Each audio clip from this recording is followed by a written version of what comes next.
The first two ones were openly high-paced. The third one started slow, and then the two guys picked up the pace. Let's see how these two manage their cardio through the 10-minute fight. Ivan Gazzoli in the corner of Alessandro Sessa. Ivan, a experienced competitor, a very, very high-level black belt, an absolute veteran of the game here. Great person to have in your corner. Straight into the Kanabasami entry. He sent a statement about how this match is going to be with that. And especially Ivan Gazzoli, a student of Alex Federico, who we remind you is going to compete later in the card as a professional MMA fighter. Father of Rafael Federico, who's going to be our main event for the night, the hometown hero. And he's gone for it again. So dangerous to people's knees, and he uses it to sweep. I love that. I really think leg locks at the very sort of outset should be used as a sweep. Unless you've really caught your opponent bang to rights, if they defend that leg lock, you've got a good chance of getting above them, getting their hips to the mat, and just actually starting to get to top position, which is where you really want to be over 10 minutes.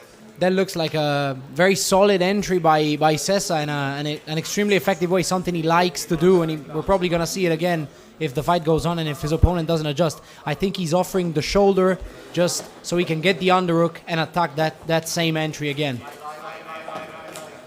Great to see these grapplers using their wrestling. You know, it's nice always to see the battles that happen once we hit the mat, but both of these guys are trying to make a statement. I want to be on top. I want to be the one in control. I want to be the one who starts on the feet and stays on the feet. You know, I think that's always a good psychological win. Whoever gets that takedown first when both guys want it, you can start to show that person a little bit of what you're about, and that pressure is something that they then have to recover from, because the judges will score the takedown. Obviously, you hit a takedown, it's a big movement. It's something that both fighters will be looking to do.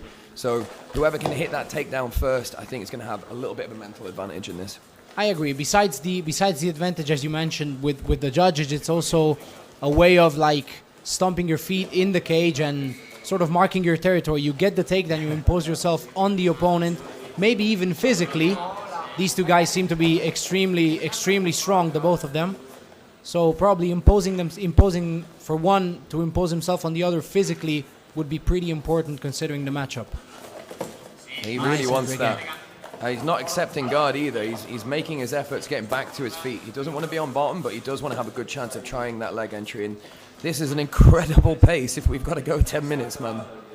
How likely is it that that entry will lead to a sweep, as you mentioned before? Can that be a reoccurring situation for Sessa as he tries that entry over and over again? Wow, so he's really telegraphing that he wants to be in on the legs, isn't he? So, yeah, like, this is something that it works in both directions. So one person landing that type of position and sweeping off it gives him the confidence that he might be able to do it again. But if you are the opponent of Alessandro Sessa, if you are Dediu, you know that that's coming now. He's going to keep his hips back a little bit, make sure that he's safe, and maybe try and use that to his advantage. If there's an attempt that comes at him, sprawl, stay on top. And there's no takedown quite as effective as a free one when your opponent falls over, you know? That's true, I agree. How important do you think it's going to be for one of the two fighters to get the first takedown? Because this seems like a fight that's going to be heavily dictated by who gets the first takedown and who gets the guy on the ground first. Who gets the opponent on the ground first. Nice outside trip. Extremely well attacked outside trip by Dediu, who's now pummeling with the pressure on top. Sessa keeps Dediu's right leg anchored.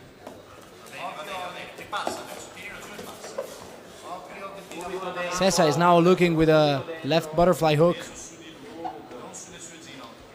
and he's confident with his left butterfly hook, Sessa. Yeah, what was really interesting about that takedown just before was that they jostled in the center of the cage for a good 2 to 3 minutes, and then Dediu took it to the cage and used the cage for his takedown. And this is something that I talked about in the last matchup. I really love when fighters go to a plan B and they adjust based on what they saw. Struggled to get the takedown in the open, pushed him against the cage. and then had more success. Like, that is the sign of somebody who can think in there, do you know what I mean? Which is not always the easiest thing to do. Sometimes you're in reptile mode and you just do what you know to do. So having the presence of mind, okay, this isn't quite working for me, I'm going to try something different. I think that's the sign of somebody who's really like starting to master their craft. Exactly, and that seems like a good idea. It paid off because now they're in the center of the cage, which is where the sort of wrestling fight was taking place in the beginning of the fight. But Dediu is on top, and he got his takedown, and he secured his position, and he's now being extremely aggressive, even on Sessa's neck. He's putting pressure on him, and so that was definitely a smart move to take the fight to the cage. Double unders escape to top. Needs to be careful about putting his hands back in for triangles and things. And he's reversed position. That's fantastic, because he had Dediu's arms around his neck, and he was getting mounted, and then within the space of 5 seconds, he's mounting him. We talked about the matching for these fights, and the fact that we've had multiple fights where these guys are going back and forth, having success, top and bottom each. It just shows the level of the matching here. You're like, oh, he's in on an arm triangle. This seems like a very solid submission. He has a very tight grip on Really Dediu's solid neck. attempt. He's managed to belly down.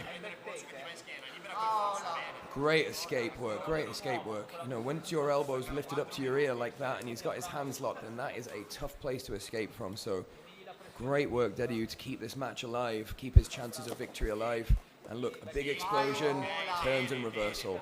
Nice explosion by Dediu. He seems like he knows exactly when to explode. He's choosing the right moments to explode. He's explosive, but he's not exploding any time at random. He's exploding in the right moments, and he got a takedown and a reversal from two moments of explosion. So we're about 2/3 of the way through this match, and Sessa is breathing heavily, man. You can see the fatigue and the output on these guys. And we talked at the beginning, hell of a pace to put on for 10 minutes. You know, now we're starting to see that pace actually bear fruit and bear the dividends, you know. So at the moment, Dediu looks the fresher of the two, but that does not mean that Sessa is not here to put on a performance and get the W.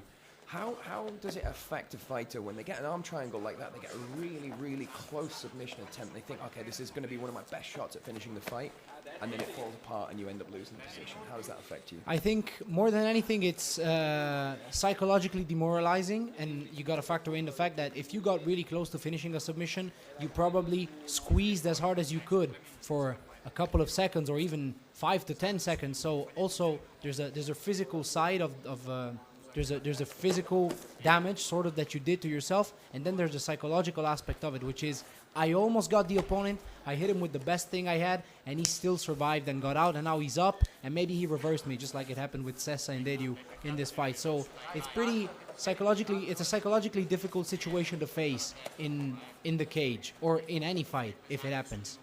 That's such a fantastic point. Like, that's such a good point, because as these guys are sprinting with one another, there's never really like a full max effort. But when you get that submission, there's a full max effort. And the fact is that you cannot recover from a full max effort until you've had 40 minutes to an hour's worth of rest. Like, you can't do a max bench press and then do another one. It doesn't work like that. So we might have just seen Sessa give his max effort, and now we're seeing Dediu have some success, and we're seeing Sessa with his mouth open, making sure that he's getting as much oxygen as possible. And here Dediu passes, grabs the head, finds back exposure. Bit of a sloppy back take, but at this point, we're looking for functionality. Can't see where his arm is, but that might be a danger. No, he's got the tap! Amazing work by Dediu. As I was just about to say, there's also the opposite side to factor in. Sessa put his best effort and couldn't finish Dediu. Dediu survived Sessa's best shot, and now he was very confident, and he had a tired opponent in front of him, and he capitalized on it the best way he could.